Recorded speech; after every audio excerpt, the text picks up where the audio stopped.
శ్రీ గణేశాయ నమః. శ్రీవుడి దత్తాత్రేయ. ఈరోజు మనం ఈ వీడియోలో మార్చి మాసంలో వృషభ రాశికి ఎలా ఉందో తెలుసుకుందామా. వృషభ రాశి పూర్తిగా 2.5 పాదాలు, రోహిణి 1-2 పాదాలు, మృగశిర 1-2 పాదాలు వృషభ రాశిలో వస్తాయమ్మా. ఈ రాశిలో ఉన్నటువంటి స్త్రీలకు పురుషులకు ఈ మాసంలో గ్రహ సంచారం బాగుంది. ముఖ్యంగా దంపతుల మధ్య ప్రేమండగా ఉంటాయి. మీ సంతానం బాగుంటుంది. ఆర్థిక లావాదేవీలు పూర్తవుతాయి. ఆర్థికంగా ఎదుగుదల ఉంటుంది. అలాగే ఈ మాసంలో మీరు ఏదైనా రుణాలు తీర్చడానికి కూడా అవకాశాలు ఉంటాయి. అంటే ఏదో విధంగా ధనం సమకూరుతుంది, రావాల్సింది వస్తుంది.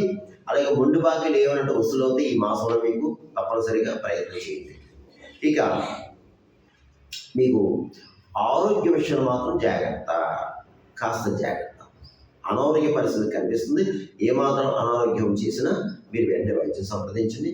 అలాగే పెట్టుబడి విషయంలో కూడా చాలా జాగ్రత్త.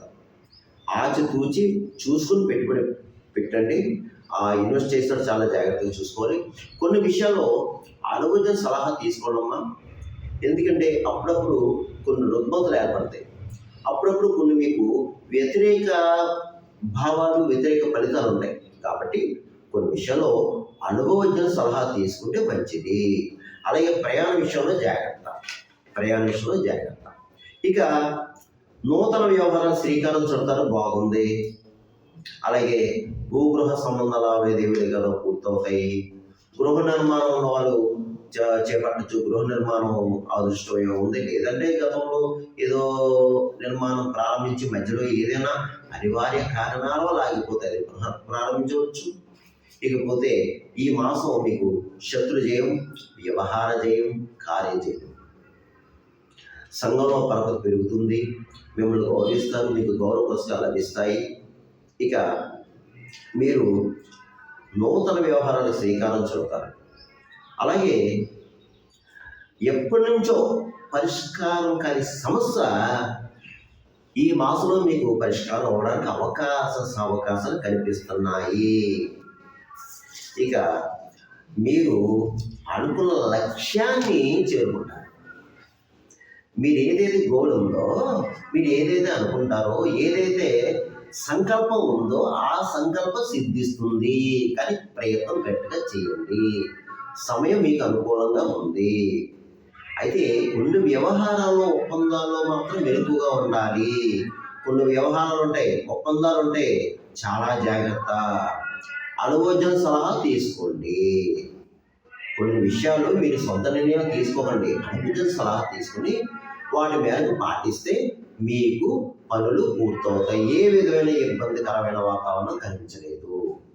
ఇక ఎవరు ఏ వృత్తిలో ఉన్నా వృత్తిలో మాత్రం రాణింపు ఉంటుంది. మీ జీవన విధానం బాగుంటుంది. మంచి అవకాశాలు వస్తాయి. మిమ్మల్ని గౌరవిస్తారు. అలాగే వృత్తిపరంగా ఒక్కొక్క మెట్టు ఎక్కడానికి అవకాశాలు కనిపిస్తున్నాయి. కానీ ప్రయత్నం చేయాలమ్మా. మీరు ప్రయత్నం చేయండి. ఎందుకంటే సమయం బాగుంది, అనుకూలంగా ఉంది. మరి ప్రయత్నం చేయకపోతే ఎలా? చేయండి. అలాగే కొంతమంది బద్ధకస్తులు ఉన్నారు, ప్రబుద్ధులు.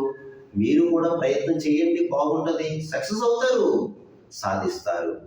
ఇక ఇతర దేశం వెళ్ళేవారు ఎవరన్నా ఉంటే ప్రయత్నం చేసుకుని చదువు రీత్యా కానీ, ఉద్యోగ రీత్యా కానీ వెళ్ళండి, సక్సెస్ అవుతారు. అలాగే ఇతర దేశంలో ఉన్నవారు కూడా బాగున్నారమ్మా. మీరు ఈ వృషభ రాశి వారు ఎవరైతే ఉన్నారో ఇతర దేశంలో ఉన్నవారు కూడా మీరు బాగున్నారు. మీకు మంచి అవకాశాలు వస్తాయి. మీకు చక్కగా ఉంది. అధైర్యపడవద్దు.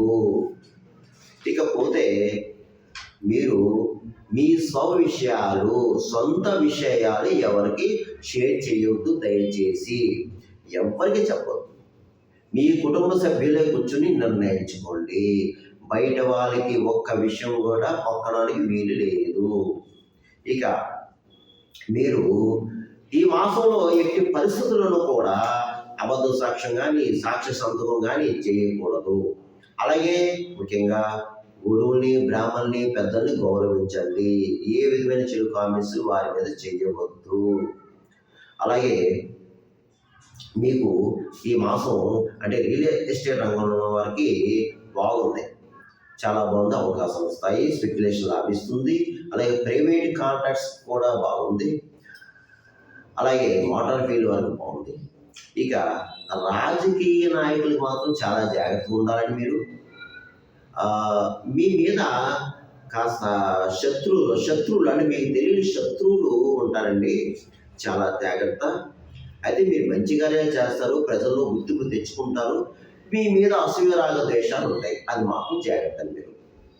ఇక కళారంగంలో ఉన్న వారికి కొన్ని సందర్భాల్లో అవకాశం వచ్చినట్టు నుంచి చేజారిపోతాయి. సినిమా టీవీ రంగం వారు, మిగతా డిపార్ట్మెంట్ వారు కూడా కానీ ప్రయత్నం చేయండి, వదలొద్దు. ఒకసారి ఫెయిల్ అయినా మళ్ళీ రెండోసారి సక్సెస్ అవుతారు. కానీ ట్రై అగైన్. ఎట్టి పరిస్థితుల్లోనూ కూడా డీలా పడిపోవద్దు, అదే పడవద్దు. ఇక అన్ని రకాల వ్యాపారస్తులకి బాగుంది, చక్కగా వ్యాపారం చేసుకుంటారు. జాయింట్ వ్యాపారం పెట్టుకోవచ్చు, మంచి లాభాలు వస్తాయి. అలాగే ప్రభుత్వ పరంగా, ప్రైవేట్ పరంగా ఉద్యోగస్తులు కూడా బాగుందమ్మా. మీకు ప్రమోషన్స్ కూడా బదిలీలు వస్తాయి, అలాగే ఇంక్రిమెంట్లు పెరుగుతాయి. అయితే మీకు స్థానచలనం కనిపిస్తుంది, గృహ మార్పు కనిపిస్తుంది. అలాగే పై అధికారుల ప్రశంసలు పొందుతారు. తోటి సహ ఉద్యోగులు మిమ్మల్ని గౌరవిస్తారు. అలాగే కొత్తగా ఉద్యోగం ప్రయత్నం చేసే వాళ్ళు కూడా చేసుకోండమ్మా. ఈ వృషభ రాశి వారు నూతన ఉద్యోగ ప్రయత్నం చేసుకోండి, మీకు తప్పకుండా జాబ్ వస్తుంది. ఇక చదువుకునే విద్యార్థులు ఎవరైతే ఉన్నారో అమ్మా, మీరు చక్కగా చదువుతారు, చక్కగా చదవండి, మంచిగా చదవండి. ఇతర వ్యాపారం మీద బుర్ర పెట్టొద్దు. మీరు మంచి మార్కులతో పాస్ అవుతారు, మీకు సమయం బాగుంది. అయితే మీరు ఎక్కువ ఒకసారి గణపతిని స్మరించుకొని గణపతి పూజ చేయించుకోండి దేవాలయం వెళ్ళి. అలాగే సరస్వతీదేవి పూజ చేయించుకోండి, మీ దగ్గర దేవాలయాలు ఉంటాయి. లేదంటే ఏదో ఒక అమ్మవారి పూజ చేయించుకోండి. అలాగే ప్రతిరోజు హైగ్రీ స్తోత్రం చదువుకోండి. జ్ఞానానందమయం దేవుని ఉంటుంది, నెట్లో కొరత వస్తుంది, అది చదువుకొని ప్రతిరోజు కూడా చక్కగా ఏ విధమైన జ్ఞాపకాలు పెట్టుకోకుండా చక్కగా చదవండమ్మా. పరీక్షల్లో మంచి మార్కులు వస్తాయి, మంచిగా ఉత్తీర్ణులు అవుతారు. చాలా బాగుంది మీకు అనుకూల సమయం. కానీ కష్టపడండి అమ్మా, చదవండి, చదువుకునే విద్యార్థులు అమ్మా. ఇకపోతే ఇప్పుడు వివాహం అయ్యే వాళ్ళ అమ్మాయిల అబ్బాయిలు కూడా ప్రయత్నం చేసుకోండి అమ్మా. మీకు కూడా కాలం బాగుంది, ప్రయత్నం మాత్రం గట్టిగా చేయాలమ్మా, గట్టిగా చేయాలి. ఇక నేను చెప్పిన ఈ రాశి ఫలాలు కేవలం మీకు 40% మాత్రమే పనిచేస్తుంది. మిగతా 60% మీ జన్మ జాతకం, మీ జన్మ లగ్నం, మీ జన్మ రాశి నక్షత్రం మీద ఆధారపడి ఉన్నది. ఎందుకంటే మీ జన్మ లగ్నంలో ఉన్న గ్రహ పరిస్థితి మిత్రత్వం ఎలా ఉంది, మీకు జరిగే దశాంతర పరిస్థితి ఏంటి అని దాని మీద ఉంటుంది. ఎందుకంటే నేను చెప్పిన ఈ విషయాలు కొంతమంది జరగచ్చు, కొంతమంది జరగకపోవచ్చు. చాలామంది కాల్ చేస్తున్నారు, గురువుగారు మీరు చెప్పిన జరిగిన, కొంతమంది జరగలేదు, కొంతమంది చెప్తున్నారు అందుకే జరగాలి లేదు, జరగకూడదు లేదు. మీ జన్మజాతం కూడా బేస్ చేసుకోండి. మీకు ఏమైనా సలహాలు సూచనలు కావాలంటే ఈ కింద నెంబర్ ఉందో ఆ నెంబర్ కాల్ చేయండి, అపాయింట్మెంట్ తీసుకోండి. ఇక ఈ రాశి వారు, ఈ వృషభ రాశి వారు మార్చి మాసం నేను చెప్పిన ప్రకారం చేసుకుంటే మీకు ఈ నెలంతా యోగిస్తుంది. అది ఏమిటాయి అంటే, ఈ మాసం ఎక్కువ అమ్మవారిని ఆరాధించుకొని మీరు దుర్గా ఆరాధన చేసుకొని చక్కగా ప్రతి శుక్రవారం వెళ్ళి అమ్మవారి ఆరాధన అర్చించుకోవడం ఇవన్నీ చేసుకోండి.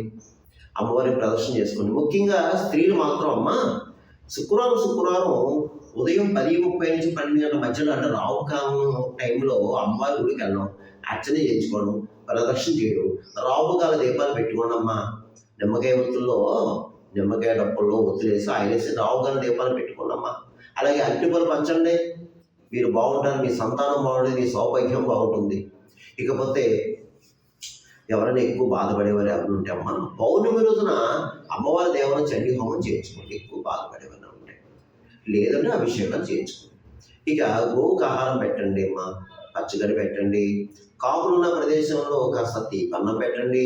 పిచ్చుకలకి ధాన్యం వేయండి, పావురాలకి జొన్నలు వేయండి. కుక్కలు గమనిస్తే ముఖ్యంగా అమ్మ, కుక్కలు గమనిస్తే తప్పకుండా మీరు బ్రెడ్ కానీ బిస్కెట్ కానీ పెట్టండి అమ్మ. ఇక ప్రతిరోజు మీరు దుర్గా సప్తశ్లోకులు ఉంటుంది, చూసుకోండి, నెట్లో కొట్టుకోండి. దుర్గా సప్తశ్లోకి 7 శ్లోకాలు ఉంటాయి, ప్రతిరోజు చదువుకోండి అమ్మా, ప్రతిరోజు చదువుకోండి. అలాగే కాలభైరష్టం చదువుకోండి. ఇంకా వీలైతే మీరు లలితా సహస్రం చదువుకోండి, అయితే వినండి చాలు. లలితా సహస్రం వినండి అంతే. తర్వాత ఏంటంటే మీరు ఒకసారి మాత్రం ఏదైనా పుణ్యక్షేత్ర దర్శనం చేసుకోండి. ఏదో ఒకటి వీలైతే ఈ మాసం పుణ్యక్షేత్ర దర్శనం చేసుకొని చాలు అంతే. అందువలన ఈ రాశివారు ధైర్యంగా ఉండండి. ఏమీ కంగారు పడాల్సిన పని అయితే లేదు. మనోనిబ్బరంగా ఉండండి, మనోధైర్యంగా ఉండండి. మీ అందరికీ మేలు జరుగుతుంది, శుభం జరుగుతుంది. సర్వేజన శుభం భవతు, స్వస్తి.